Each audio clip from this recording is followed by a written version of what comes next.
Et moi, je dois dire ici que c'est le régime en place qui a rendu M. Kamto célèbre. Et je pense que si on avait laissé la latitude à tout parti politique de se mouvoir comme le fait le RDPC, c'est que je suis certain que certains meetings qui vont être organisés par des personnes peuvent ne pas être courus autant. Quand vous insistez sur l'interdiction, ça aiguise la curiosité et chacun veut absolument savoir pour quelle raison. Ce n'est un secret pour personne que cette interdiction visait essentiellement le retour de M. Kamto après son meeting en France. Et quand vous faites la critique en disant que le vote doit se passer au Cameroun et non en France, maintenant, quand ce responsable politique revient au Cameroun pour certainement continuer dans le cadre peut-être de sa campagne qu'il a engagée, mais vous l'empêchez de se mouvoir, dites-moi exactement comment les frustrations ne vont pas naître. Parce que vous avez beau dire n'importe quoi et donner tout ce que vous avez à donner comme justificatif. Je ne pense pas que, jusqu'à preuve de contraire, vous avez pondu des communiqués en citant qu'il ne faut pas que les motos circulent. Vous avez dit également qu'il faut être infiltré. Mais les raisons pour lesquelles on infiltre ces partis politiques, c'est quoi? Ou ce parti politique, c'est pourquoi? Parce qu'en réalité, l'intention, c'est également, on ne peut pas totalement s'éloigner de ça. Peut-être l'intention était aussi de créer des incidents et l'imputer à cette formation politique. On n'a pas besoin de tout ce théâtre et tout ce cinéma dans notre pays. Et il faut le reconnaître que ce sont des actes, je peux même dire, personnellement, je peux même dire que ce sont même des actes isolés. Ce sont même des actes où des gens veulent absolument faire croire qu'ils font plaisir au président de la République. Alors que si vous allez regarder, le président de la République n'est même pas au courant de ce qui est en train de se passer au vu de son âge. On n'a pas besoin de ternir autant l'image du Cameroun. Vous venez de dire là qu'il faut durcir les lois. Les lois existent au Cameroun. Permettez à ceux qui commettent des actes ou qui vont poser des actes d'être appréhendés et d'être punis.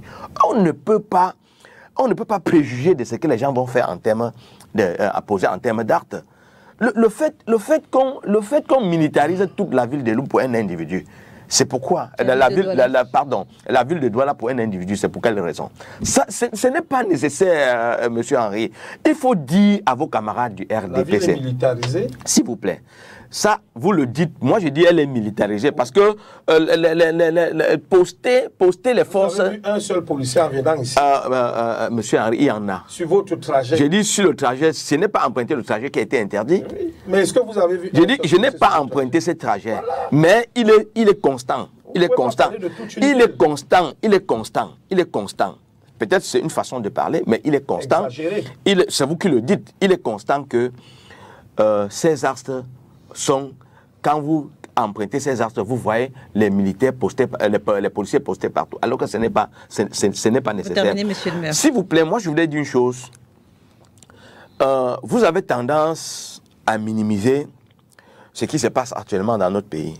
Et cette révolte sourde-là, on a l'impression que ceux qui nous gouvernent ne se rendent pas compte. Vous ne pouvez pas passer le temps à fermer une marmite qui mousse. Quel qu'en soit ce que vous allez faire, à un moment donné, ça va exploser. Et moi, je crois que ceux qui nous gouvernent aujourd'hui mettent le Cameroun constamment en danger. Monsieur Fourmont, comment est-ce que vous vivez les événements depuis ce matin? Je disais, peut-être pas la ville militarisée, mais on retrouve les forces de l'ordre à certains endroits dans la ville de Douala. C'est regrettable. J'ai lu la note du préfet. Ce qui me choque dans cette note, c'est la légèreté avec laquelle on traite les libertés publiques. C'est-à-dire que la liberté fondamentale d'aller et de venir des citoyens, on voit avec quelle légèreté le préfet prend un arrêté pour interdire aux gens. Parce qu'on se serait attendu, c'est que les motifs, les raisons, il dit simplement tel artère doit être bloqué. Il s'en fout de ce que ça peut causer. Pour arriver ici, il a fallu que je contourne Bandokoti et remonter comme ça pour redescendre à STV. Je veux dire que... vous étiez censé passer sur... Oui, je suis à Ndokbo. D'accord. Donc logiquement, quand je viens ici, je dois passer par école publique pour arriver plus facilement. Je suis obligé de revenir par la douche pour revenir redescendre comme ça pour arriver à STV. Je veux dire qu'on peut comprendre que dans un pays qui a des situations particulières qui obligent l'autorité compétente à prendre des dispositions, mais une fois que vous voulez restreindre les libertés des citoyens, vous devez les justifier, vous devez les donner le fondement de votre action. Vous ne pouvez pas prendre simplement la idée qui dit que vous ne pouvez pas monter, vous ne pouvez pas descendre, alors qu'il s'agit là de la liberté. Il ne s'agit pas simplement des sympathisants et des militants du MS qui en pâtissent. Tous les Camerounais en pâtissent. Il faut contourner des gens qui ne peuvent pas arriver chez eux normalement. Si tu as ton enjeu personnel qui te permet d'arriver chez toi et que l'itinéraire est dans ton domicile, ben, tu es en difficulté, tu ne peux pas sortir avec ton enjeu parce que c'est interdit. On n'a pas interdit, on a dit ceux qui font l'activité à titre onéreux. Comment on reconnaît celui qui fait l'activité à titre onéreux? Mais il a un badge, il doit avoir un badge. Donné par qui? Soyons sérieux, ne parlons pas comme si on parlait aux Français. Il doit avoir un badge, on le leur demande. Permettez. Monsieur Kelbé. Nous, on s'adresse aux Camerounais, à ceux qui connaissent les conditions du Cameroun. Il ne faut pas que, parce qu'on est sur un plateau de télévision, qu'on essaye d'embellir. Je veux dire que le comportement du régime... C'est une parenthèse. Ils sont parfois censés avoir des chasubles, mais parfois ils n'ont pas de chasubles. Et les autorités, au vu et au su des autorités, monsieur Kelbé. Ces chasubles, d'ailleurs, personne, je ne recommande pas, parce que vous ne pouvez pas demander à un mototaximène d'avoir un chasuble où vous avez marqué dessus une compagnie de téléphonie mobile. C'est-à-dire que vous transformez les mototaximènes en agents de publicité des compagnies et ils doivent débourser de l'argent pour payer la publicité des organismes. Je pense que c'est des choses qui ne peuvent pas se faire. Je reviens, par exemple, au sujet d'un truc que je pense être très important, qu'on a suivi aussi très vite. Le problème est plus sérieux que le problème de loi. Rapidement. Quand les Camerounais sont mis dos au mur, quand les gens n'ont plus d'issue, dites-leur qu'en agressant quelqu'un, vous avez un siècle en prison, ils vont agresser. Parce qu'ils n'ont plus d'issue. Pour eux, ils sont dans le désespoir total. La prison pour eux n'est pas... C'est comme si... Mais je veux dire... Exactement. Non, je suis en train de prendre un cas. Votre génération, vous connaissez combien... Ce n'est pas parce que les gens réussissent à échapper dans un système que ça veut dire qu'il n'y a pas de conditions créées pour qu'on en arrive là. Prenez le cas, par exemple, de la responsabilité parentale. Pourquoi, à leur époque, les enfants étaient plus encadrés? Parce que les fonctionnaires vivaient plus aisément. Les gens avaient le temps d'encadrer des enfants. Aujourd'hui, tout le monde court après quoi nourrir la famille. Le père entre à minuit, la mère entre à 2 heures. Les enfants vont poignarder. Les enfants sont abandonnés à eux-mêmes. Nous sommes dans une analyse globale de la situation. Il doit toujours avoir des exceptions. Même en prison, il y a des gens qui sont en prison indemnes. C'est-à-dire que quand tu le vois se comporter, tu n'as pas l'impression que c'est un monsieur qui a fait 10 ans de prison. Pourtant, en prison, toutes les conditions sont créées pour que vous sortez rebelle. Je veux dire sorti bandit, définitivement. Mais ce n'est pas parce que quelqu'un est sorti de là et qui se comporte toujours normalement comme un citoyen ordinaire qu'on va laisser l'impression que la prison est un endroit où on vit très aisément. Au Cameroun, toutes les conditions sont réunies pour qu'on en arrive là où nous sommes arrivés. Si vous partez de la situation parentale, un parent qui n'arrive pas à rationner chez lui, le père doit sortir se débrouiller, rentrer à 1 heure, la mère doit sortir se débrouiller, les enfants sont abandonnés. Mais si vous prenez la situation des fonctionnaires de police qui sont supposés encadrer, veiller à la sécurité, eux-mêmes leurs conditions, ils sont rémunérés comment? J'étais à Yaoundé dernièrement, particulièrement dans le marché de foot. Il y a des gens connus. Les citoyens vous disent que quand on vole mon téléphone, je peux avoir tel. Je lui donne 20 000, il me remet mon téléphone, ou je lui donne 10 000, il me remet ma puce. C'est connu de tous. Et ces gens, vous ne pouvez pas me dire que les policiers ne sont pas au courant d'eux. Les stupéfiants, tout le monde connaît comment ça circule. Pourquoi on en est arrivé là? Parce que le fonctionnaire ne vit plus aisément. Chacun, on a organisé un système de compromission où chacun doit se compromettre pour pouvoir survivre. Et chacun se bat comme il peut pour survivre. Le policier sait que celui-ci transporte du stupéfiant, il fait comme ça dès que tu as glissé ses 1000 francs. C'est des conditions qui sont créées pour qu'on en arrive là. Maintenant, vous avez vu comment on glisse les 1000 francs La preuve, c'est que vous ne pouvez pas me faire croire qu'un système qui dit qu'il a tous les renseignements possibles, connaissant le mouvement des hommes politiques, sachant même qu'un homme politique dans son rêve a poignardé le président de la République et que toutes les dispositions sont prises pour qu'il ne puisse pas poignarder le président de la République de Douala à Etoudi, qu'on a tous ces renseignements-là, et que vous me dites que les Camerounais qu'on attrape, ou alors les délinquants qu'on attrape dans la rue, disant qu'ils sont consommateurs de stupéfiants, curieusement, ils ne sont au courant de rien. Ces enfants ont prié Dieu, et puis le stupéfiant est tombé sur leur lit, ils les ont directement consommés. Je pense que ça manque un peu de sérieux. La vérité, c'est qu'on est dans un pays où tout le monde est réduit à la mendicité, et chacun, selon les pouvoirs qu'il a, essaie de manœuvrer comme il peut pour pouvoir suivre. Et nos fonctionnaires de police, le PCRN dit qu'il faut revaloriser la situation parce que les conditions telles que c'est actuellement, chacun se bat pour survivre. Et ceux qui sont supposés veiller à notre sécurité, malheureusement, ont beaucoup qui se compromettent pour pouvoir tenir le quotidien. Monsieur Kelbé, parlons de l'interdiction justement de circulation des mototaxis. Simple coïncidence ou il faut y voir vraiment le retour au Cameroun du président du mouvement pour la renaissance du Cameroun? Je veux dire, est-ce une décision sécuritaire ou alors une décision politique à la lumière de ce qui se passe depuis ce matin dans la capitale économique? Non, c'est un peu des deux. C'est-à-dire plus sécuritaire. Je vais vous expliquer pourquoi. C'est un peu des deux, c'est-à-dire décision politique et décision sécuritaire. Quand je dis c'est un peu des deux, c'est que dans une décision sécuritaire, on essaye de mettre en place un dispositif politique pour protéger la personne. Je vais développer, je vais vous dire. Vous savez, nous appartenons à une génération qui a vu des taxis dans des villes comme Limbe. Nous avons vu des taxis à Edea. Nous avons vu des taxis en Konsamba, nous avons vu des taxis à Kribi. Actuellement, l'activité du moto-taxi, je peux dire, est en train de tuer à petit feu le taxi dans nos grandes villes et a tué le taxi dans plusieurs villes, comme Kribi, comme Edea. Et c'est l'occasion pour moi de lancer un appel à mon aîné camarade du parti, le ministre des Transports. Je veux juste préciser que selon le SGPR, oui, le président de la République est le premier conducteur de moto. Oui, ça c'est peut-être un autre slogan, mais je ne vais pas m'engouffrer là-dedans. Je vais juste ici faire une doléance au ministre des Transports en lui disant, monsieur le ministre, le taxi est en train de mourir à Douala, à Yaoundé. Certainement, il appartient à une génération, il a vu les taxis à Edea. Moi, j'en ai vu, à Kribi, à Limbe. De Moscou à Sydney, de Kuala Lumpur à Tokyo, les taxis existent. Mais l'activité de moto-taxi, non seulement a apporté une concurrence déloyale aux taxis, mais a apporté beaucoup d'anarchie, beaucoup de désordre. Et donc, c'est une activité qu'il va falloir encadrer, qu'il va falloir mieux structurer. Et donc, on va vers l'encadrement. La décision du préfet, je voulais planter le décor pour que vous compreniez là où le préfet en est arrivé. Donc, la décision du préfet, comme celle du maire de la ville, aussi, aussi le maire de la ville, comme le préfet. Et le maire de la ville, je fais une parenthèse là que j'ouvre et je ferme, a demandé qu'à partir du 7 ou je crois du 8, que les mototaximens aient un document qui leur est essentiel.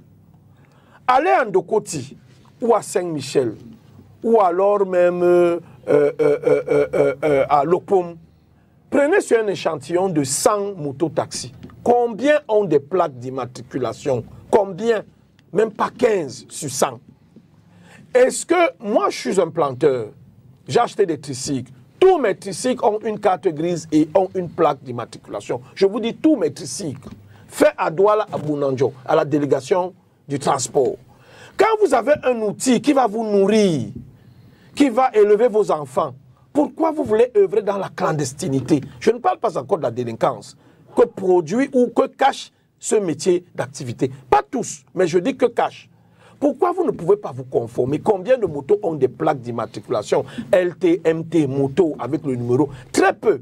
Donc il faut comprendre que non seulement il faut sauver le taxi, mais il faut laisser les motos aussi prospérer, mais dans un encadrement. Je précise que la sortie du maire, je précise que la sortie du maire parle de chasuble. Oui. Du maire de la ville. Oui. C'est toujours dans le cadre d'encadrer la profession et d'extraire les délinquants dedans et ceux qui ont pris des raccourcis parce qu'ils sont soupçonnés de faire croître l'insécurité dans la ville de Douala. Mais pourquoi la décision ne se limite qu'au 7 ou 8? Voilà, c'est ce que je voulais donc dire que pour ma part, en ce qui concerne l'itinéraire qui a été choisi, mais il faut comprendre que, bon sang, le professeur Kamto lui aussi veut rouler sur des rues comme un vrai président, pas seulement élu. Et dans le gouvernement l'aide Il veut bien trouver des rues, des boulevards vides où il ne connaissait pas le plaisir. Comme moi, j'ai souvent eu le plaisir de rouler dans un cortège officiel qui n'est pas embouteillé, qui n'a pas d'obstacle. C'est un bonheur. Et donc, c'est ça l'objectif de l'autorité administrative. Cela. Si c'est nécessaire, qu'il parte peut-être de l'aéroport jusqu'à l'école publique d'Edo ou alors jusqu'au siège du MRC avec une facilité, une légèreté sans encombrement, mais je pense que ce n'est pas mauvais. Et les forces de l'ordre qui font savoir qu'il ne pourra pas tenir la réunion qu'il envisage de tenir au siège de son parti. Est-ce que ce sera la première ou la dernière réunion que les forces de l'ordre vont tenir? Nous sommes sur le régime déclaratif, mais peut-être va le dire. S'il a une réunion... Je vais être certain, M. Serge-Henri Kébé, est-ce que ce que vous dites, c'est qu'en interdisant la circulation des mototaxis... De circonscrire cette zone-là. Les 7 et 8, d'abord vous dites que ça a à voir avec le professeur Maurice Kamto, ça vous l'affirmez? Non, je dis tout simplement que c'est une heureuse coïncidence. Après tout ce que j'ai dit, que ça ne fait pas de mal au professeur Kamto de rouler non, aussi je veux dire, comme... puisque vous dites que c'est pour lui faire de l'espace. Oui, qu'il aille chez lui, qu'il aille à son siège dans sans ce que vous dites, c'est que ça a d'abord à voir avec lui. Non, c'est pas ce que j'ai dit. J'ai dit d'abord, j'ai parlé de l'activité des mototaxis. J'ai parlé du taxi qui se meurt. Et qu'au vu de tout cela, les règles ou alors les besoins voulus par le maire de la ville, qui a demandé qu'ils aient des SASU à partir de lundi 8, 9, cadre avec un calendrier qui était déjà bien avancé. Maintenant, ce qu'on peut amener vers qu'on peut coller peut-être au président Kamto, c'est la circonscription de cette décision. Je crois que là, on se comprend. Maintenant, c'est le fait que cette décision cadre autour de l'école publique d'Edo, l'axe qui va à Kamtel, Bépanda, l'autre qui va à Bonamouan, ou l'autre qui va à Bessengue. Il ne s'applique que sur 2 jours, 7 et 8 juin. Mais je vous ai fait comprendre que, moi je ne sais pas, je vous ai dit que je n'étais pas dans la ville. Je ne sais pas si le président Kamto était là hier. Je sors de l'Est. J'étais jusqu'à Doumé, où j'avais des activités familiales, donc je ne peux pas savoir si hier, c'était pour lui. Mais si c'est pour... On veut coller cette décision à l'arrivée du président Kamto. Je vous dis que moi, j'ai le bonheur et je veux avoir ce plaisir tous les jours de rouler de chez moi jusqu'à mon lieu de travail sans encombrement, sans obstacle. Le président Paul Biya le vit tous les jours. On ne dit pas que pourquoi le président Paul Biya est sorti, on a empêché les motos de garer au bord de la route, on empêche aux camions de stationner alors que le président Paul Biya va passer. Ah, donc, vous comprenez donc que vous mettez le professeur Maurice Kamto au même titre. Je ne situe pas, je vais tout simplement vous dire que c'est un bonheur. Aussi bien qu'on s'arrange à... Mais le président Kamto a dit qu'il est le président élu, mais on lui donne le prestige et le bonheur d'un président. Donc vous le reconnaissez qu'il circule, comme le président élu alors. Qu'il circule, il dit, j'ai dit qu'il a dit. Mais monsieur Wambo, monsieur Wambo, je n'ai pas dit, je reconnais. J'ai dit qu'il dit.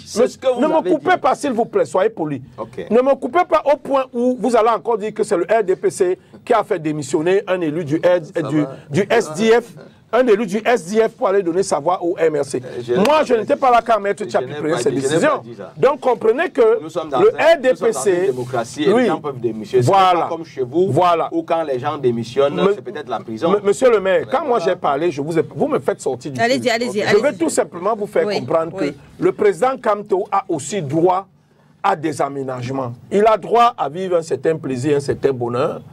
Je vous ai dit que mes positions, qui sont peut-être critiquées aussi dans le parti. Mais est-ce qu'il n'a pas le droit également de s'entretenir avec ses militants au siège de son parti? Je pense tout simplement que, à mon avis, je ne trouve aucun obstacle. Je ne trouve aucun problème. Mais si les administratifs de la ville, qui sont chargés de la sécurité des personnes et des biens, estiment qu'il peut avoir trouble à l'ordre public ou atteinte à sa personne, vaudrait me prendre certaines décisions proactives ou alors à titre préventif, qu'il ne lui arrive pas de problème et que les gens disent après qu'il y a eu une négligence quelque part. Mais moi, je le dis encore, le président Kamto est un homme libre. Est-ce que vous êtes d'accord? Est-ce que vous êtes d'accord, Monsieur Kelbé, avec ceux qui, Monsieur le maire l'a soulevé tout à l'heure, avec ceux qui disaient un meeting à Paris, c'est bien beau, mais il faut pouvoir le tenir. Il faut pouvoir tenir ce type de meeting. Mais la campagne électorale arrive. Non, est-ce que vous êtes d'accord avec ces personnes-là qui font savoir que le meeting à Paris ne représente rien, que la véritable force, c'est de tenir un Non, meeting. moi je l'ai dit sur d'autres plateaux. Oui. L'électorat, après 12 ans, je dirais même 13 ans dans la diaspora, en Europe et en Amérique du Nord, au Canada, je connais mieux la diaspora. Pas celle qui est partie là quand on a ouvert des frontières au Canada, tout le monde allait à bras de tout. À l'époque où le Canada était encore un pays noble, j'y ai été. La diaspora ne reprend, c'est 26 000 électeurs pratiquement sur plus de 8 322 000 électeurs. Vous comprenez donc que la diaspora... Je précise juste que ceux qui tenaient ce discours, c'était dans le but de dénigrer... Non, moi je ne dénigre pas. Je l'ai dit que même si le président Kamto avait 100 000 sympathisants et fidèles au meeting de Paris, même 100 000, ces personnes qui étaient là à ce meeting ne représentent pas 2 000 électeurs. Plus. Je sais ce que c'est. Je vous dis que, bon, je vais citer peut-être quelqu'un, vous avez quelqu'un comme Richard Bouna qui était là. Il a déchiré son passeport devant nous. Est-ce qu'il vote?